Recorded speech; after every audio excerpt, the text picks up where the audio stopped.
Halo, assalamualaikum. Buat kalian nonton video ini, semoga kabar kalian baik-baik aja dalam lindungan Allah dan selalu dalam kesehatan. Di video ini aku bakal cerita sedikit tentang gimana hubungan aku dengan Pondok Pesantren Fathul Majid. Jadi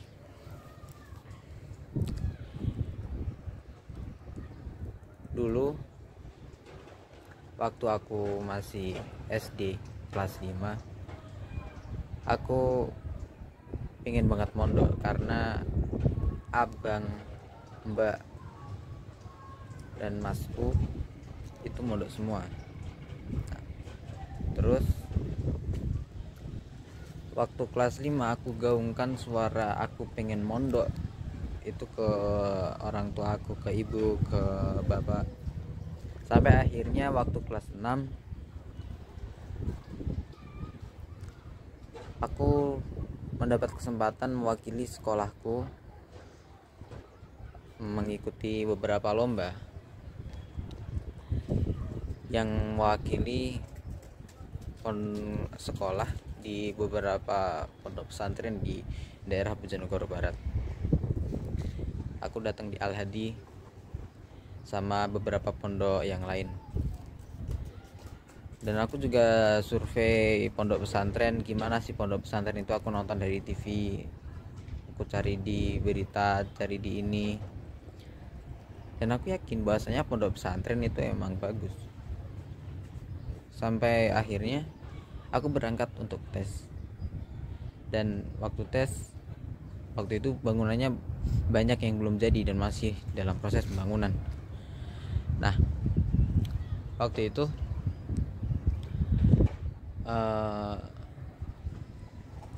banyak banget kekurangan dalam hal fasilitas waktu awal-awal. Kalau nggak salah waktu 2015 aku masuk pondok pesantren itu, kita sudah ada di pondok pesantren Putra yang pusat sekarang. Di sana di atas itu ada satu gedung, ada di sana ada 2 lokal, ada gedung sekolah 2 lantai, sama ada gedung asrama 2 lantai yang atasnya dia masih pakai geladak waktu itu. Nah, kami santri baru waktu itu ditempatin di geladak. Kalau kalian tahu, kamar kami dulu yang geladak itu, dia tingginya dengan atap, lantai dengan atap itu satu angkatan orang berdiri sama ngangkatin kepala itu udah kena atapnya, dan atapnya dulu esbes. Jadi waktu panas kita kepanasan, terus waktu bocor, waktu hujan kita kena air bocornya. Nah, waktu itu aku termasuk anak yang mungkin hafalannya paling rendah atau hafalannya paling lemot gitu di antara mereka teman-teman aku. Waktu kelas 1 SMP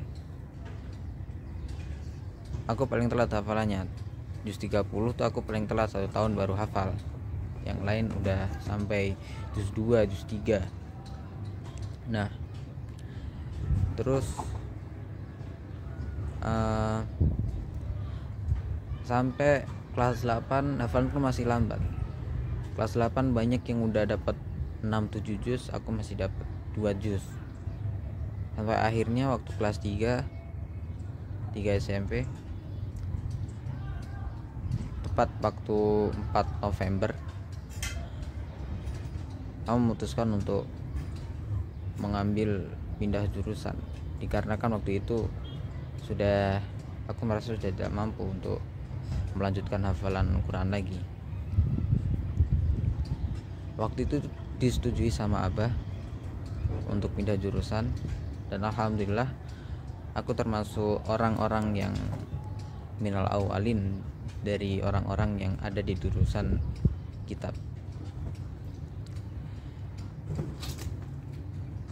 Nah, waktu aku jurusan kitab itu, semangatku, aku punya tekad waktu itu gak boleh patah. Aku harus bisa lebih, aku harus bisa berhasil dengan apa yang aku pilih. Aku sudah meninggalkan hafalan Quranku dan aku mengambil jurusanku yang kitab itu. Maka aku berjanji pada diriku sendiri, aku harus bisa berhasil, karena aku sudah mengambil langkah yang lumayan jauh dan sangat berisiko.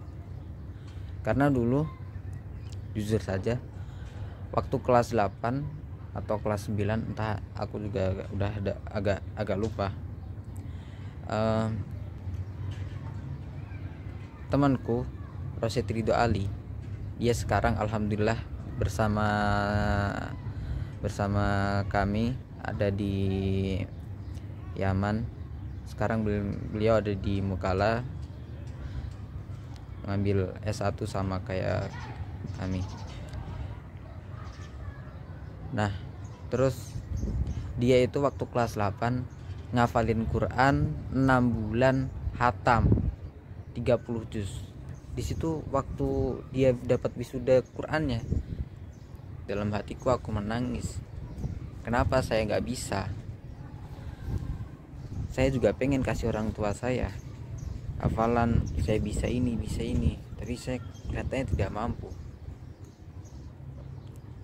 Sampai akhirnya saya putuskan untuk mengambil jurusan kitab itu. Terus jalan jurusan kitab gak ada 1 tahun, alhamdulillah waktu itu udah selesai Imriti, udah selesai Safinatun aja. Habis itu naik ke kelas SMK. Kelas SMK mulai kitab baru, ngafalin alfiyah sama kita setoran sorogannya Fathul Qorib. Nah, terus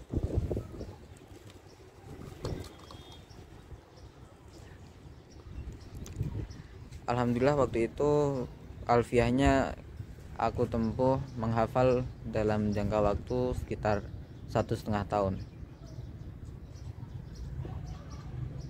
Jadi aku kelas 2 SMK itu udah selesai ngafal alfiyah, alhamdulillah.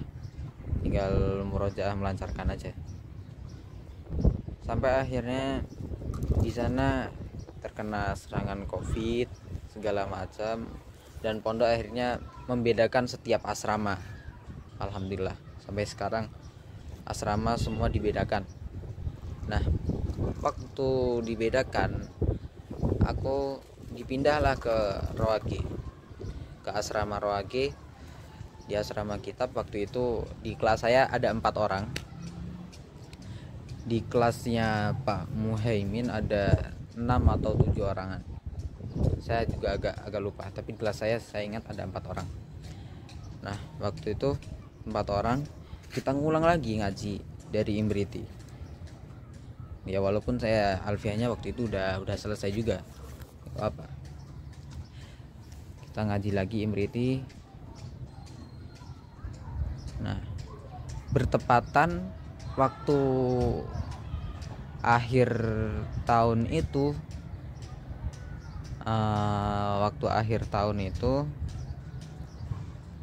ada reward buat santri terbaik hafalan Quran dan kitab. Itu bertepatan pas aku di kelas 3. Jadi sebelum aku pengabdian. Alhamdulillah waktu itu kalau nggak salah yang dapat reward hafalan Quran terbaik itu Mbak Masnuah. Terus alhamdulillah saya dapat reward santri terbaik kitab. tahun 2021 mungkin.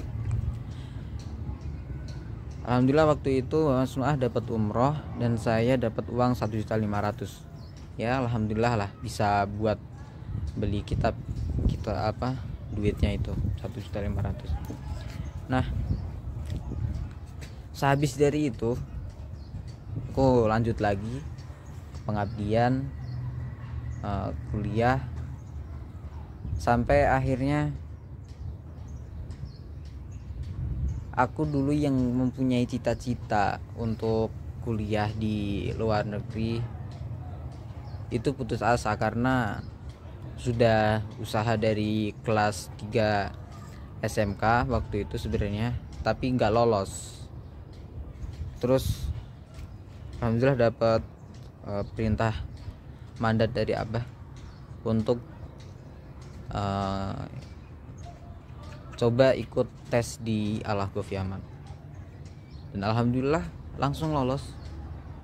Nggak ada jalur itu, nggak ada jalur Rangdaram, kita tes sendiri. Alhamdulillah saya sama Mas Ridho lolos karena barokah Abah, barokah guru-guru kita. Jadi apa pesan yang mungkin bisa diambil dari cerita ini, atau mungkin apa yang bisa saya sampaikan buat kalian dengan kalian tahu ceritaku ini? Jadi gini, pondok itu nggak selamanya dia menjadi buruk di mata kalian. Memang kelihatannya pondok itu mengkekang, peraturannya ketat, terus harus hafalan ini, hafalan itu. Nah, ya karena memang kita dituntut buat itu. Terus gimana? Kita harus gimana kalau kita dituntut dengan hal itu? Ya kita harus jalanin.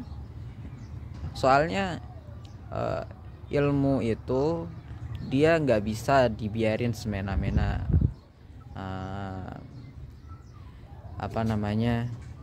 pemindahan atau pewarisan ilmu itu tidak bisa sembarangan gitu. Jadi dia harus punya sanad keilmuan yang jelas pertama, dan itu alhamdulillah pondok kita sanad ilmunya jelas, guru-guru kita jelas. Beliau Abah dulu mondok di mana jelas, guru-guru kita mondok di mana juga jelas, ngaji ke siapa saja jelas. Terus kualitasnya alhamdulillah,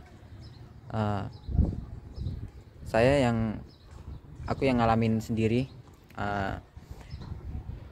Tes kemarin di Cirebon sebelum kesini, tes Ahqaf itu aku nggak ada ikut bimbingan bahasa Arab, ikut bimbingan ini. Alhamdulillah bahasa Arab dari Fathul Majid udah cukup. Terus ketika aku udah masuk ke Yaman, ikut dars hari awal, ya memang beda, pastinya beda. Bahasa Arab yang dipakai itu agak beda sedikit, cuma ya 1 bulan langsung nyantol. Jadi program bahasa yang ada di pondok pun itu sangat berguna. Jadi aku juga sangat berterima kasih sama pondok. Kalau nggak ada program bahasa, mungkin aku bakal ngabisin duit lagi buat kursus ke Pare lah, inilah. Terus yang lebih utama dari peran pondok itu apa? Pondok itu ya sebenarnya rumah kita sendiri. Orang yang nggak nganggep pondok itu sebagai rumahnya, sebenarnya itu perlu dipertanyakan. Kenapa? Ya karena Abah, Umi, guru-guru kita, dan semua pengurus itu keluarga kita, saudara-saudara kita, teman-teman kita itu saudara-saudara kita. Dan pondok itu nggak pandang bulu. Lihat kamu yang mungkin, lihat kita yang mungkin belum bisa baca alibata, atau yang udah bisa baca alibata, semua diajarin. Nah, di waktu kamu udah lulus, jangan kira nanti ketika lulus, kamu itu lulus cuma lulus SMP doang, lulus sampai SMA, atau lulus sampai pengabdian, itu semua beda nanti. Orang yang lulus sampai SMP doang, ilmunya ya sebatas apa yang dipelajari. Nah, ketika kamu di Fathul Majid dan kamu cuma belajar sampai pendidikan SMP-nya aja, itu masih sangat kurang. Nah, kalau kamu meneruskan atau melanjutkan sekolah di luar, mondok di luar, kamu bakal ngulang lagi. Nah, makanya di Fathul Majid itu pendidikannya berkelanjutan. Dari jenjang ke jenjang itu pendidikannya berkelanjutan. Itu Fathul Majid. Itu yang aku suka dari Fathul Majid. Dari MI-nya, dari SMP-nya, dari SMK-nya, sampai perkuliahan pendidikannya berkelanjutan. Nanti di SMK beda lagi, kualitasnya ditingkatkan lagi skillnya. Nanti kalau udah kuliah ditingkatkan lagi skillnya gitu. Jadi nggak sembarangan. Kita merasakan sendiri apa barokah yang ada di pondok, dan sekarang bisa kami rasakan ketika kami udah lulus. Mungkin gak cukup ucapan terima kasih, atau misal aku punya uang, aku nyumbang 1M atau apalah itu, mungkin gak cukup buat bilang terima kasih ke pondok, buat terima kasih ke abah. Mungkin gak cukup.